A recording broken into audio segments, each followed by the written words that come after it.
ወደፊት በአካባቢያዊ አደጋዎችና በዓለም አቀፍ ግጭቶች ምክንያት ዘመናዊ ስልጣኔ ሲፈራርስ ይህም ሰሜን አሜሪካ ፓኒም የምትባል ሀገር እንድትሆን አደረጋት።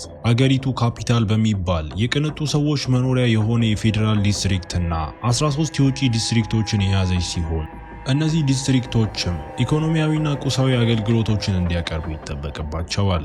ካፒታል በዲስትሪክቶቹ ላይ ጨካኝ ድርጊቶችን ይፈጽማል። ስለሆነም አንድ ቀን በዲስትሪክት 13 መሪነት የመጀመሪያው አመጽ በመባል የሚታወቅ የእርስ በርስ ጦርነትም ተነሳ። ከ3 ዓመታት ግጭት በኋላ አመጹ በሚያሳዝን ሁኔታ በዲስትሪክት 13 መጥፋት ተጠናቆ ይህም የጨለማ ቀናት በመባል የሚታወቅ ጊዜንም አስከተለ። በእነዚህ ቀናት ውስጥ ሁለት የከፍተኛ ማህበረሰብ ልጆች የሚበሉት ነገር ፍለጋ በባዶ መንገዶች ላይ እየሮጡ በድንገት አንድ የዱር ውሻም አግኝቷቸው፣ ስለሆነም ልጁ እነሱ እስኪያመልጡ ድረስ ውሻውን ለማዘናጋት አንድ ነገር ወርውሮለት ከሐውልት ጀርባ ተደብቀው አንድ ሰው ስጋውን ለመብላት ሲል አስክሬን ሲቆራርጥም ይመለከታሉ። ከዚያ በኋላ ልጆቹ ወደ አያታቸው ሲመለሱ እሷም መጥፎ ዜና የነገረቻቸው ሲሆን የልጁ አባት በዲስትሪክት 12 ውስጥም በአመፀኞች ተገድሏል። ከ3 ዓመታት በኋላ ካፒታል ሰላምን ለማረጋገጥ የክህደት ስምምነት የተባለ ስምምነት ሲያቋቁሙ የጨለመው ቀናትም ያበቃሉ። የስምምነቱ አካል በየዓመቱ የረሃብ ጨዋታዎችን ወይም ሃንገር ጌምስን ማክበርን ያካተተ ሲሆን ይህም ከእያንዳንዱ ዲስትሪክት የተመረጡ ሁለት ታዳጊዎች እርስ በርስ የሚገዳደሉበት አሰቃቂ ውድድር ነው። ይህም ለዲስትሪክቶቹ የጨለማ ቀናት ሊደገሙ እንደማይችሉ ለማስታወስ ነው። ስምምነቱ ከተመሰረተ ከ10 ዓመታት በኋላ ካሪዮላነስ የተባለው ልጅ ከአያቱና ከዘመዱ ትሪክስ ጋርም ይኖራል። እንዳለመታደል ሆኖ ቤተሰቡ በጦርነቱ ወቅት ፋብሪካቸውን ካጡ በኋላ ደረጃቸው ዝቅ ብሏልና አሁን በድህነት ውስጥ ሲኖሩ፣ ነገር ግን ከካፒታል እንዳይባረሩ ሁኔታዎችንም ለመደበቅ ይሞክራሉ። ካሪዮላይነስ ወደ ዩኒቨርሲቲ የሚያስገባ የነጻ ትምህርት ዕድል ለማግኘት ተስፋ በማድረግ በአካዳሚው ጠንክሮ ሲያጠና ቆይቷልና ይህም ዝቅተኛ ሥራ ከመስራትም ይታደገዋል። 10ኛው የረሃብ ጨዋታ ሊጀመር ሲል ካሪዮላይነስ ከአንዱ ዲስትሪክት የመጣ ተወዳዳሪን በመርዳት የሚሰራውን የአማካሪነት ፕሮግራም ተቀላቀለ። ዋናዋ የጨዋታ አውጪ የሆነችው ጋወል የጨዋታው ፈጣሪና ከባድ ሱሰኛ የሆነውን ዲን ካስካን ለማስተዋወቅም ትመጣለች። የጨዋታው ተመልካች ቁጥር እየቀነሰ በመምጣቱ ካስካ አማካሪዎቹ ተወዳዳሪዎቻቸው ከማሸነፍ ይልቅ ተመልካቾቹን በማዝናናት ላይ እንዲያተኩሩም ይፈልጋል። አሁን የነጻ ትምህርት ሽልማቱ የሚወሰነው በጥሩ ውጤት ሳይሆን ለምርጥ አማካሪ የሚሰጥም ይሆናል። ከዚያም በእያንዳንዱ ዲስትሪክት ሴትና ወንድ ልጅ ሲመረጡ የሚያሳየውን የመረጣ ስነ ስርዓቱን በስክሪኖቻቸውም እየተከታተሉ የእያንዳንዱ ተመራጭ ፊት ሲታይ ካስካ ለአንድ ተማሪ መድቧቸው ዮላነስ ከዲስትሪክት 12 የመጣችውን ሴት ልጅ እንደሚደርሰው ሲሰማም ተበሳጨ። የታችኛው ዲስትሪክቶች በጣም ድሃ እንደሆኑ ይታወቃል። ስለዚህ ብዙውን ጊዜ በጨዋታ ውስጥም በፍጥነት ይሞታሉ። የተመረጠችው ልጅ ሉሲ ስትባል ወደ መድረኩ እየሄደች ሳለ በእሷ ላይ ስላሾፈችባት ሜፌድ የተባለችውን ልጅ እባብ በሸሚዟ ውስጥ ከታባት መድረኩ ላይ ስትደርስ ከንቲባው ልጁን በመጉዳቷም ሲመታት ሰላም አስከባሪ የተባሉት ጠባቂዎችም እሱን ወስደው ማስወጣትም ይኖርባቸዋል። ህዝቡ ለሉሲ ድጋፍ ለመስጠት ዘፈን መስፈን ሲጀምር እሷም እንደ ተቃውሞ ምልክት ቆማ አብራ ዘፍናለች። መጨረሻ ላይ ስድብ ስትጨምር ሁሉም እየሳቁ፣ በዚህም ካሪዮላይነስ እሷ አቅም እንዳላትም ማየት ጀመረ። ከተወሰነ ጊዜ በኋላ ሁሉም ተወዳዳሪዎች በባቡር ወደ ካፒታሉ ተወስደው ካሪዮላነስም እምነቷን ለማግኘት በአበባ ሲቀበላት፣ ነገር ግን ሉሲ በዚህ አልተደነቀችምና የአበባውን ቅጠልም ትበላለች። ሌላ ተወዳዳሪ ረብሻ ሲፈጥር ጠባቂዎቹም እሱን በማሳደድ ሲዘናጉ ካሪዮላነስ ተወዳዳሪዎቹን ወደ ማደሪያቸው ወደሚወስደው መኪና ውስጥ ለመግባት አጋጣሚውን ተጠቅሞ ቡድኑ ቅንጡ ሰው በማየታቸውም ደስተኛም አይደሉም። ሪፐርም ሊገድለው ሲዝት ሌሎቹም ተስማምተው፣ ሆኖም ሉሲ ይህንን ካደረጉ እንደሚገደሉ በመጠቆም አስቆማቸው። በድንገት መኪናው ቆሞ ቡድኑ ወደ አንድ ጎጆ ለመወርወር በሮቹን ይከፍታል። ተወዳዳሪዎቹ እንደ ብርቅዬ እንስሳት ጎብኚዎች እንዲያዩአቸው በአራዊት ማቆያ ውስጥ መግባታቸውን ግልጽ ይሆናል። አንድ ጋዜጠኛ ካሪዮላነስ በመካከላቸው መኖሩን አስተውሎ ቃለ መጠይቅ ሲጠይቅ፣ ስለዚህ እሱ ጥሩ ገጽታ ለመፍጠር ከሉሲ ጋር ወደፊትም ወጥቶ ሉሲ ልጆቹን ማርካ በመጀመሪያ ከዲስትሪክት 12 እንዳልሆነ ና ከጦርነቱ በኋላ በዚያ ዲስትሪክት ውስጥ ተቀርቅሮ ከቀረ የዘላም ቡድን እንደመጣችም ትገልጻለች። ካሪዮላነስም ለካሜራው በጣም ሳቢ ሆኖ ቢቀርብም ነገር ግን ብዙም ሳይቆይ ሰላም አስከባሪዎች እሱን ይዘውትም ሄደው ከመሄዱ በፊት አንዳንዶቹ ለቀናት ስላልተመገቡ ሉሲ ምግብ እንዲያመጣላቸውም ትጠይቀዋለች። ቆይቶ በአካዳሚው ውስጥ ካስካ ካሪዮላይነስን ያደረገው ነገር ከህግ ውጪ ስለሆነ ሲገስጸው፣ ነገር ግን ጋውል ድርጊቱ በጣም ብልህነት የተሞላበት እንደሆነ ታስባለች። የቅርብ ጓደኛው ሴጃነስ ጨዋታዎቹ ኢሰባዊ እንደሆኑና ተወዳዳሪዎቹን እንደ ሰው እንደማያዩቸው ለማማረር አጋጣሚውን ሲጠቀም፣ በዚህም ካሪዮላነስ አንድ ሐሳብም አመጣ። ከጨዋታው በፊት ህዝቡ ተወዳዳሪዎቹን እንዲያውቃቸው ማድረግም አለባቸው። በዚህ መንገድ የሚደግፉት ሰው ስለሚኖራቸው ትርኢቱን ለመመልከት የበለጠ ፍላጎት ይኖራቸዋል። ምናልባትም ሰዎች በእነሱ ላይ መወራረድ እንዲጀምሩ ሊያደርጉም ይችላሉ። ጋውልም ለዚህ የጽሑፍ እቅድ እንዲያቀርብም ትነግረዋለች። ከክላስ በኋላ ካሪዮላይነስ እና ሴጃነስ በአራዊት ማቆያው ላሉ ተወዳዳሪዎች ምግብ አምጥተው የሴጃነስ ተወዳዳሪ ማርከስ ጥንቃቄ ስለሚያደርግም አይቀበልም። ሉሲ ግን ከካሪዮላይነስ የቀረበላትንም ተቀብላ ለሌሎች ማካፈሏ ባያስደስተውም አሁንም ማውራትና መቀራረብ ይጀምራሉ። በአቅራቢያው አንዲት ተወዳዳሪ ላይ አማካሪዋ በውሃ ስትሳለቅባት፣ ስለዚህ ጠርሙሱን ከእጇ ቀምታ የአማካሪዋን ጉሮሮም ትወጋታለች። ሁሉም በፍርሃት ሲሸሹ፣ ነገር ግን ካሪዮላይነስ ወደ ጓደኛው ጎን ሮጦ ሰላም አስከባሪዎች እሱ ወስደው ተወዳዳሪዋን በጥይት ገለውም ጨረሷት። በሚቀጥለው ቀን ካሪዮላይነስ ተመልካቾች በእርዳታ አማካኝነት ለተወዳዳሪዎች ቁሳቁስ መላክ የሚችሉበትን ሐሳብ ያካተተ እቅዱንም አስረክቦ በክፍል ውስጥ ካስካ ምሽት ላይ ተወዳዳሪዎች የቴሌቪዥን ትርኢት እንደሚኖር አሳውቆ፣ ስለዚህ ለአማካሪዎቹ ስለ ስልቶች እንዲወያዩ 1 ሰዓትም ሰጣቸው። ካስካ ሉሲ ሰዎችን ለማሸነፍ እንድትዘፍንም ይፈልጋል። ስለዚህ እሷ ጊታር ጠይቀው፣ ከዚያ በኋላ ካሪዮላይነስ ወደ ጋውል ቢሮ ሲጠራ የክፍል ጓደኛው ክሌሜንሺያም አብራው ሄዳ የጋውል ቢሮ በጠርሙስ ውስጥ ባሉ የተቀየሩ እንስሳት የተሞላ ሲሆን እሷም እያረባቻቸው ያሉትን ልዩ የቀስተ ደመና እባቦች ባሉበት ታንክ ታስተዋውቃቸዋለች። ክሌሜንሺያ ለእቅዱ ሙሉ እውቅና ለመውሰድ ስትሞክር ጋውልም ወረቀቱ ታንኩ ውስጥ እንደወደቀ ገልጻ እሷ እንድታወጣውም ጠይቃት፣ እነዚህ እባቦች ሽታቸውን ከለመዱት ሰው ላይ ጥቃትም አይሰነዝሩም። ነገር ግን ወረቀቱ የክሌሜንሺያ ሽታ ስለሌለው እጇን እንዳስገባች እባቦቹም ነድፈዋት ረዳቶቹ መከላከያ መድኃኒት ሲሰጧት ጋውል ለካሪዮላይነስ እቅዱን እንዳጸደቀችውም ትነግረዋለች። ከተወሰነ ጊዜ በኋላ አማካሪዎቹና ተወዳዳሪዎቹ የጨዋታው ሜዳ በሚሆነው ግዙፍ ጉልላት ውስጥ 15 ደቂቃ ተሰጥቷቸው በድንገት በርካታ ፍንዳታዎች በዙሪያቸው ያሉትን ግድግዳዎች አፍርሰው ብዙም ሳይቆይ ጣሪያውን ፈርሶ ፍርስራሶቹ መውደቅ ይጀምራሉ። ብዙም ሳይቆይ ሲገደሉ አንዳንዶቹ ተወዳዳሪዎች ለማምለጥ እየሞከሩ፣ ካሪዮላይነስ ግን በፍርስራሹ ስር ቀርቶ እንደ ዕድል ሆኖ ሉሲ ተመልሳ ጃኬቱ እሳት ሲይዝም ነፃ አውጥተው፣ ነገር ግን ሰላም አስከባሪዎች እሷን ይዘዋት ሲሄዱ ካሪዮላይነስም ራሱን ይስታል። በኋላ ሆስፒታል ውስጥ ከሴጃነስ እና ከቲግሪስ ጋር ሲነቃ የአመፀኞች ቦምብ እንደሆነ፣ 4 ተወዳዳሪዎችን እንደገደለና አንድ አማካሪንም ለህልፈት በሚያደርስ ሁኔታ እንደጎዳ ነግረውት ማርከስ አምልጧልና ሰላም አስከባሪዎችም እያደኑት ነው። ነገር ግን ሴጃነስ በዛ ሁኔታ የበለጠ ደህንነቱ ይጠበቅም ይመስለዋል። በዚያ ቅጽበት የተወዳዳሪዎቹ ትርኢት በቴሌቪዥን ጀምሮ ካሪዮላይነስ ሉሲ በጊታሯ ብዙ ተመልካቾችን የሚያስለቅስ ቆንጆ ዘፈን ስትዘፍንም ተመልክቶ፣ ከዚያ በኋላ ካሪዮላይነስ ለወደፊት እቅዶች አቀማመጡን ለመረዳት ወደ ፈረሰው ጉልላትም ሄዶ ጥቂት የተደበቁ ዋሻዎችንም አገኘ። ወደ ቤቱ ሲመለስ በቤቱ ውስጥ የሞተ አይጥ አይተው የሚጠቀሙበት መርዝ በጣም ጠንካራ መሆኑን ተገንዝቦ፣ ስለዚህ የተወሰነውን ወስዶ በሟች እናቱ የፊት መስታወት ውስጥም ደብቆት፣ ከዚያም ወደ አራዊት ማቆያው በመሄድ ለሉሲ በጉልላቱ ውስጥ ስላሉት የተደበቁ ቦታዎች ነግሯት መስታወቱንም ሰጥቷት እንድትተርፍ እንደሚፈልግ ሲምል፣ ሉሲም እያለቀሰች ልትስመው ስትሞክር፣ ነገር ግን እሱ ፊቷን በጨርቅ እየጠረገ ከንፈሩንም ያርቃል። በሚቀጥለው ቀን ቀሪዎቹ ተወዳዳሪዎች ወደ ሜዳው ተወስደው አማካሪዎቹ ግን ከአሸናፊው ግምት ጋር ኢንቨሎፕ ከያዘው የትርኢቱ አቅራቢና ከካስካ ጋርም በአካዳሚ ይሰበሰባሉ።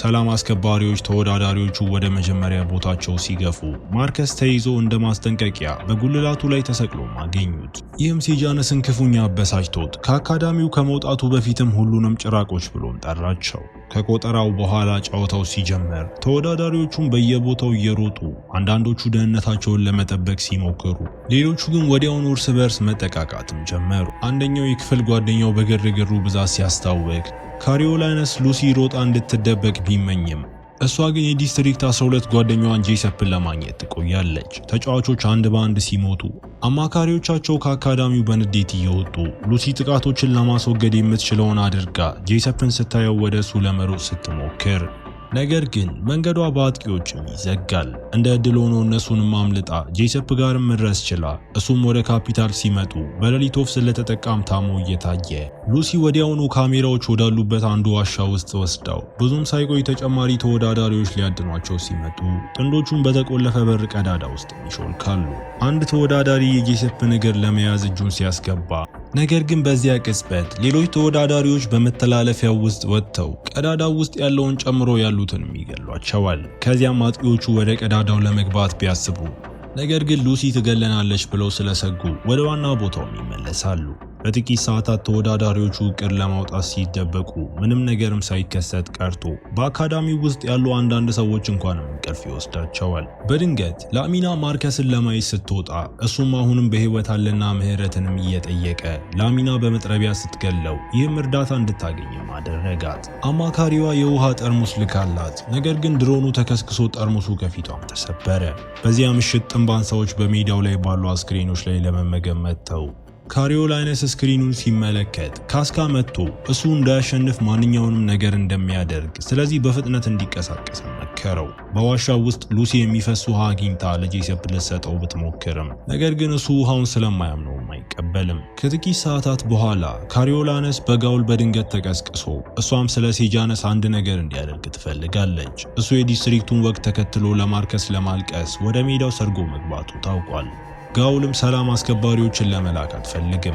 ምክንያቱም ይህ ለአመፀኞቹ ትክክለኛነት ማረጋገጫ ስለሚሆን ነው። ካሪዮላይነስ ይህን ውለታ ካደረገላት ሽልማቱን እንደምታስገኝለትም ቃል ገብታለት ካሪዮላይነስ ወዲያውኑ ወደ ሜዳው ይገባና ጥቂት አስክሬኖችን ካለፈ በኋላ ሴጃነስን አግኝቶት ጋውል ስርጭቱን ስላቋረጠችው ማንም ሰው የሴጃነስን ተግባር እያየ እንዳልሆነና አንድ ሰው እዚያ ቢገለው ጋውል ለህዝቡ ሴጃነስ በህመም እንደሞተ እንደምትናገር ያስረዳዋል። ሴጃነስ ከመወሰኑ በፊት አንድ ተወዳዳሪ መጥቶ ሲያባርራቸው ልጆቹም እየሮጡ ነገር ግን ሴጃነስ ሲሰናከል ተወዳዳሪው ደረሰባቸው።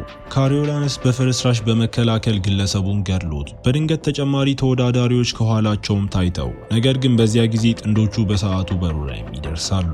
የሴጃነስ ወላጆች ሊወስዱት ሲመጡ አሁን ካሪዮላይነስ በእነሱ ዘንድ ተወዳጅ ሆኗልና ከዚያ በኋላ ካሪዮላይነስ ወደ ቤት ሄዶ ለቲግሪስ ሰው መግደሉንም ነግሯት መጀመሪያ ላይ በጣም መጥፎ ስሜት እንደተሰማው ነገር ግን በኋላ ላይ ብርታት እንደተሰማው ይናዘዛል። በሚቀጥለው ጠዋት ካሪዮላይነስ ከቲግሪስ ጋር ወደ አካዳሚው ተመልሶ አቅራቢው ሁሉም ተኝተው ሳለ ሌላ ተወዳዳሪ መሞቱንም ተናግሮ ነገር ግን ማን እንደገደለው አይገልጽም። ይህም ተመልካቹ የጨዋታው አካል እንደሆነ እንዲያምንም ያደርጋል። አሁን የቀሩት 10 ተወዳዳሪዎች ብቻ ናቸው። ይህ በእንዲህ እንዳለ ጄሰፕ በሌሊት ወፍ ንክሻ ምክንያት ይቃዥና ሉሲን ለማጥቃት ሲሞክር እሷም ከእሱ ለመሸሽ ተገዳ ፍለጋው ከዋሻው ውስጥ አስወጥቷቸው ፍርስራሾቹን መውጣት ሲጀምሩ ካሜራዎቹ የጄሰፕን ፊትም ያሳያሉ። ይህም ካሪዮላይነስ የእብድ ውሻ በሽታ እንዳለበት እንዲረዳ አድርጎት ጄሰፕን አማካሪ ውሃ እንዲልክለት ሲጠይቀው ስለዚህ ድሮኑ በፍጥነት ጠርሙሱን ይጥልለታል። ብርጭቆ ተሰብሮ ጄሰፕን ሲያስደነግጠው እሱም ወድቆ ወዲያውኑ ሞቶ ሉሲ ለመሰናበት ወደ እሱ ስትሮጥ ስለዚህ ሌሎች ተወዳዳሪዎች እሷን ለማጥቃት ይወጣሉ። ካሪዮላይነስ በፍጥነት በማሰብ አጥቂዎቹ እንዲዘናጉ ተጨማሪ የውሃ ድሮኖችን ልኮ ሉሲን በራሷ ጠርሙስም አምልጣ በመቀጠል የተወዳዳሪዎቹ ቡድን በማርከስ ምሰሶ ላይ ተደብቃ የነበረችውን ላሚናን ለማጥቃት ይሄዳሉ። ውጊያ ሲጀምር ላሚና ራሷን ለመከላከል ብትሞክርም ብዙም ሳይቆይም ተገድላ ሁሉም በዚያው ውጊያ ሲዘናጉ በውሃ ጠርሙሷ ውስጥ የአይጥ መርዝ ጨምራ ከዚያም ያስቀመጡትን ውሃ እያፈሰሰች ለቡድኑ ትተዋለች። የላሚናን አስክሬን መሬት ላይ ከወደቀ በኋላ ሉሲ ሮጣ ሌሎቹ ከመድረሳቸው በፊትም በመተንፈሻ ቱቦ ውስጥም ተደብቃ ከዚያ በኋላ ቡድኑ በውሃ ጠርሙሱ ላይ ሲጣሉ አንድ ሰው ሲገደል በዚህም 7 ተወዳዳሪዎች ይቀራሉ።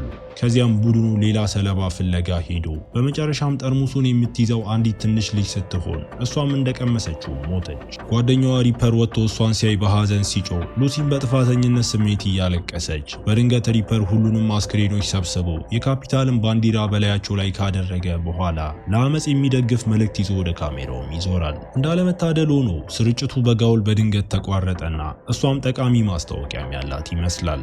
በአመፀኞች ቦምብ ሆስፒታል የገባው አማካሪ ሞቷል። ያ ልጅ የፕሬዝዳንቱ ልጅ ነበርና ሞቱ ፖለቲካዊ ድርጊት ነው። ስለዚህ ጋውል ጨዋታው አሸናፊ ባይኖረውም እንኳ የቀሩትን ተወዳዳሪዎች በመግደል ዲስትሪክቶቹንም ትቀጣለች። ጋውል የጥፋት ቀስተ ደመና እንደምትልክ ስትናገር ካሪዮላይነስ እባቦቹን ማለቷ እንደሆነ ገምቶ አንድ ሐሳብ መጣለት። ጠባቂዎቹ የእባቡን ታንክ ከጋውል ቢሮ ሲያስወጡት እሱ ከበስተጀርባ ሾልኮ በመግባት የሉሲ ሽታ ያለበትን ጨርቅ ውስጥም ይጥለዋል።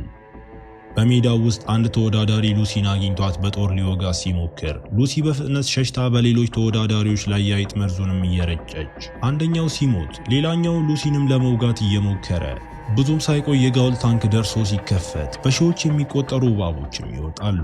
ተወዳዳሪዎቹን አንድ በአንድ ገድለዋቸው ሪፐር ተንበርክኮ ዕጣ ፈንታውን ሲቀበል፣ አንዲት ልጅ ደግሞ በመጨረሻው ሰዓት ሉሲን ለመግደል ብትሞክርም እባቦቹ ግን እሷን ይገሏታል። ብዙም ሳይቆይ እባቦቹ ሳያጠቋት ሉሲን ከበዋት። እሷም ስዘፍንላቸው ካሪዮላነስ ዘፈኑ እንስሳቱን እያረጋጋቸው እንደሆነና ሉሲ አሸናፊ ልትባል እንደሚገባትም ለጋውል ይነግራታል። መጀመሪያ ላይ ጋውል እምቢ ብትልም ነገር ግን ብዙም ሳይቆይ ሁሉም ሌሎች አማካሪዎች ስለ ድሏ መጮህ ሲጀምሩ ጋውል ሉሲ አሸናፊ መሆኗን ለማብሰርም ትገደዳለች። አቅራቢው ለሉሲ ድምፅ እንደሰጠ በመናገር ኢንቬሎፑን ቀዶ ከጥቂት ደቂቃዎች በኋላ ካሪዮላነስ መስታወቱንና ጨርቁን ወዳገኘው ካስካ ወስዶ ይህ ከህግ ውጪ ስለሆነ ካስካ የካሪዮላነስ ቤተሰብ ምንም አይነት የሽልማት ገንዘብ እንደማያገኙና ለ20 ዓመታት በዲስትሪክቶች ውስጥ እንደ ሰላም አስከባሪ ሆኖ መስራት እንዳለበትም አወጀ። ካሪዮላነስ ተገቢውን ምርመራ ካደረገና ጸጉሩን ከተላጨ በኋላ ወደ ዲስትሪክት 8 እንደሚላክ ሲነገረው ነገር ግን አዘጋጁን ጉቦ በመስጠት ወደ ዲስትሪክት 12 እንዲቀየርም አደረገ። በባቡር ጉዞ ወቅት እውነተኛ ለውጥ ለማምጣት ሲል ይህን እንደ ቅጣት ለማድረግ በፈቃደኝነት በመጣው ሴጃነስ በመቀላቀሉ ተገርሞ ዲስትሪክት 12 ሲደርሱ ልጆቹ በሰላም አስከባሪዎች ጥብቅ ስልጠናም ይሰጣቸዋል። እንዲሁም ለማመጽ የሚሞክርም ማንኛውም ሰው እንዴት እንደሚገሉ መመልከትም አለባቸው። ካሪዮላነስ ሴጃነስ ጣልቃ እንዳይገባ መከላከልም ኖሮበት ካሪዮላነስ በመጨረሻ የእረፍት ቀን ሲያገኝ ከአዳዲስ ሰራተኞች ጋርም ወደ አካባቢው መጠጥ ቤት ሄዶ እዚያም ሉሲ ከሰዎቿ ጋር ስትዘፍንም አገኛት። የሉሲ የቀድሞ ፍቅረኛ ቢሊ በሰከረ ሁኔታ በህዝቡ መካከል ሲታይ ትርኢቱ ተቋርጦ እሱ ከሜፌር ጋር ስለማገጠባት ነበር ሉሲ የእባቡን ቀልድም ያደረገችው። ህዝቡ እሱን ለማስቆም ሲሞክር ጠብ ተነስቶ ቢሊ ሉሲ ጋር ለመድረስም መድረክ ላይ ሲወጣ ካሪዮላነስ እሱን ለመምታትም ዘሎበት ሴጃነስ ወዲያውኑ ወደ ችግር ውስጥ ከመግባታቸው በፊት ከመጠጥ ቤቱ ጎትቶ ማስወጣው። በሚቀጥለው ቀን ካሪዮላነስ ሉሲን በጫካ አቅራቢያ ብቻዋን አግኝቷት በመጨረሻም ተሳስመው ግንኙነታቸውን በሚስጥር መጠበቅ ስላለባቸው ሉሲ ሊገናኙበት የሚችሉበትን ሚስጥራዊ ሐይቅ ነግራው ከዚያን ጊዜ ጀምሮ ጥንዶቹ በሐይቅ ዳርቻው ብዙ ጊዜ አብረው ማሳለፍ ይጀምራሉ። ካሪዮላነስ አንድ ቀን ወደ ካፒታል መመለስ እንደሚፈልግ ይናዘዛል። ነገር ግን ሉሲ እዚህ ህይወት መገንባት እንደሚችሉ በመናገርም ተቃውመው ከተወሰነ ጊዜ በኋላ ካሪዮላነስ ማንበብ ከሚችሉት ጥቂት ሰዎች አንዱ ስለሆነ የፈተና ውጤቱ ልዩ እንደሆነ ተነግሮት እንዲሁም የአንድ ጠቃሚ ጀነራል ልጅ ስለሆነ የተሻለ ክፍያ ወደሚገኝበት ዲስትሪክት 2 እንደሚዘዋወርም ተነገረው። ካሪዮላነስ ሳይጠረጠር ማጉረምረም አይችልምና ቆይቶ ወደ ቤት ሲደውል ቲግሪስም ኪራይ መክፈል ስላልቻሉ ከቤት መውጣታቸውን ስትነግረው ካሪዮላነስ ወደ ዲስትሪክት 2 ከተዘዋወረ በኋላ እንደሚረዳቸው ቃል ገባላት። ወደ ስራ ሲሄድ ሴጃነስ ከአንዳንድ አመፀኞች ጋር ሲነጋገር አይቶት ስለዚህ ወፍ የማደን ስልጠና ወቅት ብቻቸውን ሲሆኑም ይጠይቀዋል። ሴጃነስ ተቆጥቶ አንዳንድ ሰዎች ከፓኒም እንዲያመልጡ በመርዳት ለውጥ ለማምጣት እየሞከረ እንደሆነ አስረድቶት በዚያ ቅጽበት ካሪዮላነስ የሚይዟቸው ወፎች ንግግር መቅዳት እንደሚችሉ አስታውሶ ስለዚህ ሴጃነስ የሚናገረውን ሁሉ ለመቅዳት በድብቅ ቁልፍ ተጭኖ ከዚያ በኋላ ያ ወፍ ከሌሎች ጋርም ወደ ጋውል ቢሮ ተላከ። አንድ ምሽት በመጠጥ ቤቱ ውስጥ ካሪዮላነስ ሴጃነስን ከሜፌር እና ከቢሊ ጋር አግኝቷቸው አመፀኞቹ ሴጃነስ የሚያውቃቸው ብዙ መሳሪያዎች አሏቸውና እሱ እንደተቀዳም ይሰማዋል። ሁኔታው ውጥረት የበዛበት ሲሆን ሉሲ ስትቀላቀላቸው ቢሊ ወዲያውኑ ስለሚከላከላት ሜፌር በቅናት ስትቃጠልም ሁኔታው ተባብሶ ሜፌር ሁሉንም ነገር ለአባቷ እንደምትናገር ስትዝት ስለዚህ ካሪዮላነስ መሳሪያ ወስዶ ገሏት። የተቆጣው ቢሊ ለበቀል ካሪዮላነስን ለማጥቃት ሲሞክር ነገር ግን ሌላ አመፀኛም ገደለው። ሉሲ አእምሮዋን ስታጣ ካሪዮላነስ ሰዎች እንዳይሰሙ ወደ መድረክ ሄዳ መስፈኗን እንድትቀጥል ነግሯት ከዚያም ካሪዮላነስ አመፀኞቹ መሳሪያዎቹን እንዲያስወግዱ ጠይቆ ለሴጃነስ ሁል ጊዜ በእሱ ላይ መተማመን እንደሚችልም ቃል ይገባል። በሚቀጥለው ቀን ሰላም አስከባሪዎች መላውን ዲስትሪክት እንዲፈልጉና የከንቲባውን ልጅ የገደሉትን መሳሪያዎች እንዲያገኙም ልከው በፍለጋው ወቅት ካሪዮላነስ ሉሲን አግኝቷት እሷም ሁሉም ስለሚጠረጥሯትና ምናልባትም ልትሰቀል ስለምትችል ከፓኒም መውጣት እንደምትፈልግ ነገረችው። ካሪዮላነስ ከእሷ ጋር ለመሄድ ወስኖ በሚቀጥለው ቀን ጎህ ሲቀድ ለመገናኘትም ይስማማሉ። ከዚያ በኋላ ሰላም አስከባሪዎች ቢሊን የገደለውን አመፀኛ አግኝተውት እንዲገደሉም ወስደውት ስነ ስርዓቱ ወቅት ጠባቂዎቹ በወፎቹ አማካኝነት ከጋውል ትዕዛዝ ከደረሳቸው በኋላ የተያዘውን ሴጃነስንም አመጡት። ሴጃነስ ካሪዮላይነስን እርዳታ ለመጠየቅ ቢሞክርም ነገር ግን እሱ ችላ ብሎት የቅርብ ጓደኛው ሲሰቀልም ተመለከተ። ካሪዮላይነስ ወደ ክፍላቸው ሲመለስ በሴጃነስ ዕቃዎች መካከል አንድ ፎቶ አግኝቶ በመጨረሻም ያለቅሳል። ጎህ ሲቀድ ካሪዮላይነስ እና ሉሲ ተገናኝተው ከፓኒም ለመውጣት ወደ ጫካ ውስጥም ገብተው ረጅም ጉዞ ነውና እያወሩ ሳለ ካሪዮላይነስ በአጋጣሚ የተናገረው ነገር ሉሲ ለሴጃነስ ሞት ተጠያቂ እሱ መሆኑን እንድትገነዘብ አደረጋት። በመጨረሻም ዝናብ መዝነብ ጀምሮ ነገር ግን እንደ ዕድል ሆኖ ለተወሰነ ጊዜ የሚቆዩበት ጎጆም አገኙ። ካሪዮላይነስ የአመፀኞቹን መሳሪያ አግኝቶ እነዚህን ካስወገደ ምንም የሚያጋልጠው ነገር እንደማይኖርም ይገነዘባል። ሉሲ አበባ ልትቀጥፍ እንደምትሄድ ተናግራ ነገር ግን ሰዓታት ያለፉ ሲሆን እሷም አትመለስም። ካሪዮላይነስ መሳሪያ ይዞ ሊፈልጋት ሲሄድ ነገር ግን ሉሲን አጥቷት በድንገት የእሷን ጨርቅ ጫካ ውስጥ አግኝቶ ሊያነሳው ሲልም በእባብ ተነደፈ። ሉሲ ጥላው እንደሄደችም በመረዳት በዛፎች መካከል አንድ ሰው ሲንቀሳቀስ እስኪያይ ድረስም እየጮኸ ወዲያውኑ መተኮስ ቢጀምርም ነገር ግን ወደ ቦታው ሲጠጋ አስክሬንም የለም። የሉሲን የእጅ አምባር ብቻ ነበር ያለውና ካሪዮላይነስ ፍለጋውን ቀጥሎ ስትዘፍን ሰምቶ ይህም በጫካ ውስጥ ያሉ ወፎች ሁሉ አብሮ እንዲዘፍኑ ያደረገ ሲሆን ቁጥጥር በማጣት ካሪዮላይነስ ጥይት እስኪያልቅበት ድረስ ወደ አየር ተኩሶ በመጨረሻ ተስፋ ሲቆርጥ መሳሪያዎቹን ወደ ሐይቁ ወርውሮ ወደ ዋናው መስሪያ ቤትም ይመለሳል። ከጥቂት ቆይታ በኋላ ካሪዮላይነስ ወደ ዲስትሪክት 2 ለመዘዋወር ሲዘጋጅ ነገር ግን አዛዡ የእቅድ ለውጥ መኖሩንም ነግሮት ከሴጃነስ ወላጆች ስጦታ ሆኖ በዩኒቨርሲቲ ቦታ ስለተሰጠው ወደ ካፒታል ተመለሰ። ካፒታል ሲደርስ ካሪዮላይነስ ወዲያውኑ ለቤተሰቡ ቆንጆ ቤትና አዲስ ልብስ ገዝቶላቸው ከዚያም የሴጃነስን ዕቃዎች ለመስጠትና እውነተኛው ዓለም እንዴት እንደሚሰራ ስላሳየው ለማመስገን ካስካን ለማየትም ሄደ። ካስካ የጨዋታውን ሐሳብ ያመጣው ከካሪዮላይነስ አባት ጋር መጠጥ እየጠጡ ሳለ እንደነበርም ያስረዳል። ለበላይ አካላት ለማቅረብ ፈጽሞ አላቀደም ነበር። ነገር ግን የካሪዮላይነስ አባት ሐሳቡን ሰርቆ በሁለቱ ስም እንዲከናወንም አደረገ። በተጨማሪም የሉሲ አስክሬን እንዳልተገኘ ስለዚህ መትረፏን ወይም አለመትረፏን ማንም እንደማያውቅም አስረድቶ ካሪዮላይነስ ከወጣ በኋላ ካስካ መጠጥ ጠጥቶ ነገር ግን በካሪዮላይነስ ስለተመረዘ ወዲያውኑም ሲሞት እናያለን። ከዚህ በኋላ ካሪዮላይነስ አዲሱ ጨዋታ አውጪ ለመሆን ስልጠናውን ለመጀመር ከጋውል ጋር ተገናኝቶም እያሳየን ፊልሙ እዚህ ጋር ይጠናቀቃል። ይህንን ፊልም ከ10 ስንት ትሰጡታላችሁ? ሐሳባችሁን ኮሜንት ላይ ያሳውቁኝ። እስከ መጨረሻው አብራችሁኝ ስለነበራችሁ አመሰግናለሁ። በቀጣይ ቪዲዮ እስክንገናኝ መልካም ጊዜ